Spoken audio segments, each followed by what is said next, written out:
अरे horror fans, welcome back to another spine chilling story.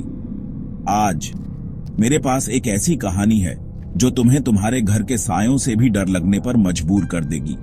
ये है द रिटर्निंग नाइट।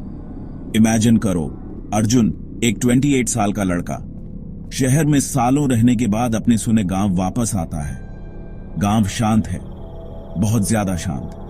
बस दूर से कुत्तों के भौंकने की आवाज आ रही है जब अर्जुन बस से उतरता है, हाथ में टॉर्च लिए, और अपनी दादी के घर की तरफ चल देता है। अर्जुन सेल्फ रिफ्लेक्टिंग, सब कितना बदल गया है, या शायद मैं ही बदल गया हूं। वो घर पहुंचता है और दरवाजा खटखटाता है। अर्जुन, दादी दादी, मैं हूं अर्जुन। दरवाजा क्रेक करके खुलता है और उसकी कमजोर दादी दिखती है। खुशी से उसका चेहरा चमक रहा है। दादी, अर्जुन कब आया मेरे बच्चे? अर्जुन, अभी अभी दादी। कैसी हो? दादी, मैं ठीक हूं। अंदर आ, अंदर आ।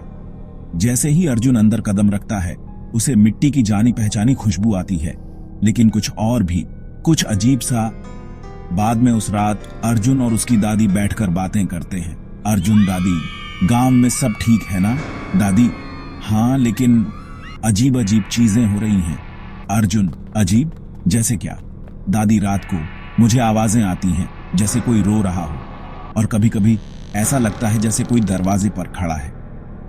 अर्जुन लाफिंग, दादी, ये बस तुम्हारा वहम होगा। दादी, नहीं मेरे बच्चे, मुझे पता है क्या असली है, ये कोई वहम नहीं है।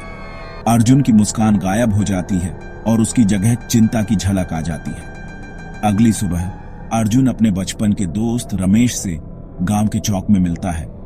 अर्जुन, रमेश कैसा है? रमेश, अर्जुन कब आया? बहुत दिन हो गए। अर्जुन, कल ही। सुन, दादी ने बताया कि गांव में कुछ अजीब हो रहा है, तुझे इसके बारे में कुछ पता है?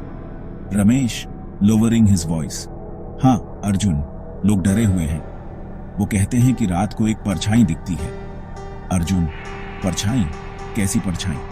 रमेश, किसी को नहीं पता, लेकिन ये अच्छा नहीं है। अर्जुन को लगता है कि रमेश कुछ छुपा रहा है, लेकिन वो ज्यादा पूछताछ नहीं करता। उस रात अर्जुन बिस्तर पर लेटा हुआ है, अपनी दादी की बातें सोच रहा है। अचानक वो सुनता है एक धीमे रोने की आवाज। अर्जुन सिटिंग अप, ये क्या है? वो खिड़की के पास जाता है, अंधेरे में झांकता है, कुछ नहीं। रोने की आवाज तेज हो जाती है। अर्जुन विस्परिंग, कौन है वहां? कोई जवाब नहीं। अपनी टॉर्च लेकर वो बाहर निकलता है, आवाज का पीछा करता हुआ गांव के कब्रिस्तान तक जाता है। कब्रिस्तान में वो एक परछाई देखता है जो एक औरत जैसी लग रही है। अर्जुन ट्रेम्बलिंग, तुम कौन हो? तुम्हें क्या चाहिए? परछाई घूमती है और एक डरावना चेहरा दिखता है, लाल आंखें चमक रही हैं। शैडो इन अ डिस्टॉर्टेड वॉइस, तुम यहां क्या कर रहे हो? ये जगह तुम्हारी नहीं है। अर्जुन स्टम्बलिंग बैक, मैं परछाई पास आती है और अर्जुन डर के मारे भाग जाता है। अगली सुबह डरा हुआ अर्जुन अपनी दादी को अपना अनुभव बताता है। अर्जुन, दादी, मैंने उसे देखा, वो असली थी। दादी सोलमली, मुझे पता था मेरे बच्चे, ये उस औरत की आत्मा है जिसके साथ गांव वालों ने बहुत पहले गलत किया था। अर्जुन, अब हम क्या करें? दादी, हमें उसकी आत्मा को शांति दिलानी होगी, तभी ये सब खत्म होगा। दृढ़ निश्चय के साथ अर्जुन और उसकी दादी आत्मा को शांत करने की योजना बनाते हैं। उस रात वो कुछ गांव वालों के साथ कब्रिस्तान जाते हैं। वो एक पूजा करते हैं, औरत की आत्मा की शांति के लिए प्रार्थना करते हैं। धीरे धीरे परछाई शांत हो जाती है, उसकी आंखों की अजीब चमक जाती रहती है। शैडो सॉफ्टली, शुक्रिया मुझे मुक्त करने के लिए। परछाई गायब हो जाती है और गांव में शांति छा जाती है। अगली सुबह अर्जुन जाने की तैयारी करता है। अर्जुन, दादी, मैं अब वापस जा रहा हूं, अपना ध्यान रखना।